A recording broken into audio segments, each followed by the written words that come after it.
Today I'm not going to talk about what I do or what I've done, which includes being a city councillor in one of the fastest growing cities in the country, or being on the board of Fraser Health Authority. I'm going to talk to you about who I am and my journey. I am a mother of three. I have a 25-year-old son, 21-year-old son, and 13-year-old daughter. I grew up in the community of Kamloops. As a visible minority woman, I always lived my life with a foot in each culture. I grew up in a time where dating and going out and all of the regular things that people in my school were doing weren't allowed. So I had to figure out very quickly different ways of getting what I wanted, because just asking was never going to be enough. I think a lot of the women in the cannabis space and people in this room probably can connect with this feeling. And coming into the cannabis space has now allowed me to really get in tune with the feelings that make me who I am. And those are the feelings and the priorities of nurturing, caring for making our community a better place, and looking after those who are either disenfranchised because of their health conditions or because of circumstances in their life. As we go through this journey, it is going to be harder for women because it always has been. Women are miraculously intelligent and talented, but we never put our hands up. We always wait for somebody to ask us to do something. Men will apply for a job when they have meet the basic requirement of 50% of the qualifications that are outlined on the job description. Women wait till they're up to 80 or 85. I hope that's not going to be the case in the cannabis industry, because the gift we have now is that we can be pioneers in making sure that we're not only at the table, but when we get at the table, that we're bringing more women with us. And bringing more women with us is going to get our perspective to the table. And that goes back to me talking about who I am. And it's not about being activisms or fighting for a cause. It's just about giving voice to a woman to say, you know what, you're perfectly fine just the way you are. And that, I think, is an important conversation as we move forward. We are talking to ourselves a lot.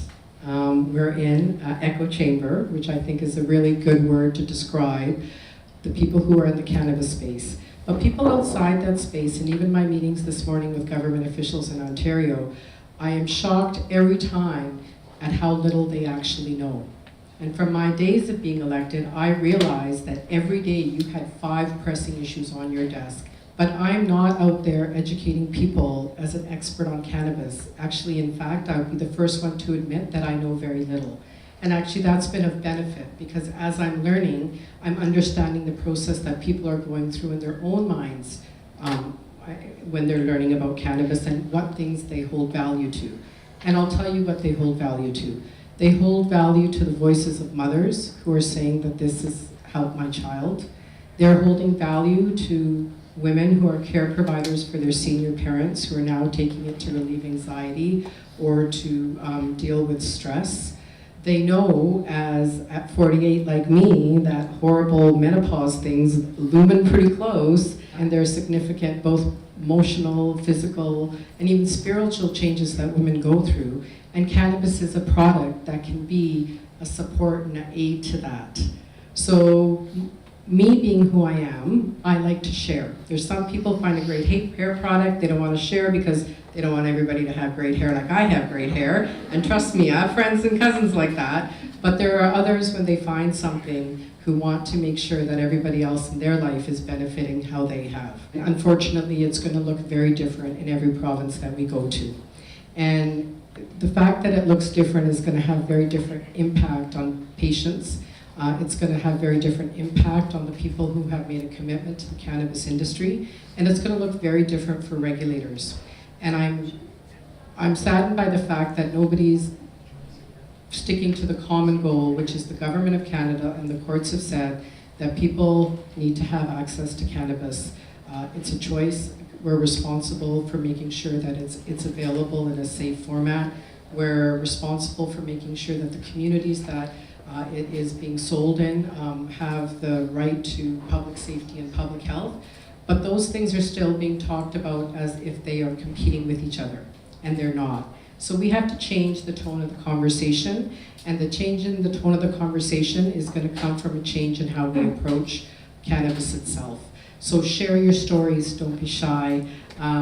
Make sure that the influencers that you're talking to, you're presenting them with real life anecdotes of people who cannabis has helped, and don't be embarrassed about talking about your personal use. I hit 8:48 and sleep was becoming something that became harder and harder. We haven't done a very good job of talking to people who are naysayers. It's not about disagreeing with them, it's about recognizing that especially as women make a majority of the decisions in the household. More and more new businesses are being opened by women than men. The number of enrollments in medical school and law school is increasing for women, so women are getting to those tables where decisions are being made, but it's not about an argument. It's about understanding the perspective that the person is bringing to the table, because most likely they have either spent years being indoctrinated by the war on drugs and cannabis is a gateway drug, or they have seen that unfortunate incidents, because with any substance, whether it's alcohol, prescription drugs, food, some people have a different reaction and it does alter the course of their life. So let's not pretend to say, no, that never happens. There's going to be somebody who can point to somebody who spent the rest of their life on their mom's couch because they were known to be the stoner. The fact that they're on that couch might have nothing to do with cannabis, but in that mind, that connection's been made. So don't try to dismantle their truth. Try to present them a reality that is different than what they have seen before. Because the impact that cannabis has in making people well, there are very, very few negatives to that, but give somebody a prescription to an opioid and we see what's happening. Give a prescription to somebody with anxiety that then causes all sorts of negative impacts on other health issues. We've lived that for many, many years. So I'm really proud to be a part of this movement, and I thank you for allowing me in, because I was not only an outsider, I was one of the barriers that you guys have faced for many years. But there are lots of more people out there like me, so bring them in with what we know well, and that's how to nurture and build. Women are good nurturers and we're good builders, but we also have a power base, and don't be shy from that. Be candid in your experiences, and as you go along, please bring other women with you. Thank you.